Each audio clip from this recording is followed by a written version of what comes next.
Taste the Daily.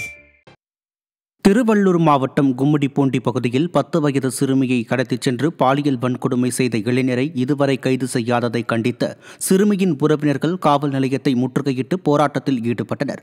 Gummidipoondi பகுதியில் பள்ளியில் இருந்து வீட்டிற்கு சென்று கொண்டிருந்த சிறுமியை கொடூர நபர் ஒருவர் கடத்திச் சென்று பாலியல் வன்கொடுமை செய்தது தமிழகத்தையே உலுக்கியுள்ளது.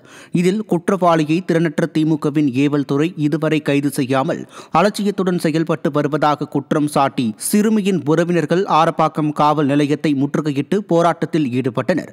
சிறுமி கடத்தப்பட்ட சிசிடிவி காட்சி வெளியான நிலையில் குற்றவாளியை பிடிக்க முடியாமல் திறனற்ற திமுக அரசின் ஏவல் துறை திணறி வருவது மக்களிடையே கொந்தளிப்பை ஏற்படுத்தியுள்ளது.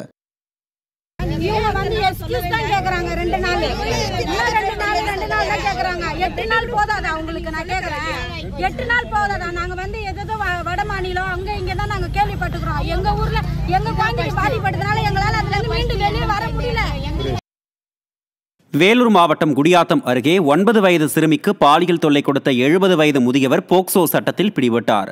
ஆடு மேய்க்கும் தொழிலாளியான ஆறுமுகம் அதே பகுதியைச் சேர்ந்த 5ஆம் வகுப்பு படிக்கும் பள்ளி மாணவிக்கு பாலியல் தொல்லை அளித்ததாக கூறப்படுகிறது.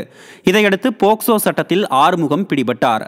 அப்பா மாடல் ஆட்சியில் பெண்கள் சிறுமிகளுக்கு எதிரான பாலியல் குற்றங்கள் நாளுக்கு நாள் அதிகரித்து வருவதாக மக்கள் அச்சம் தெரிவித்துள்ளனர்.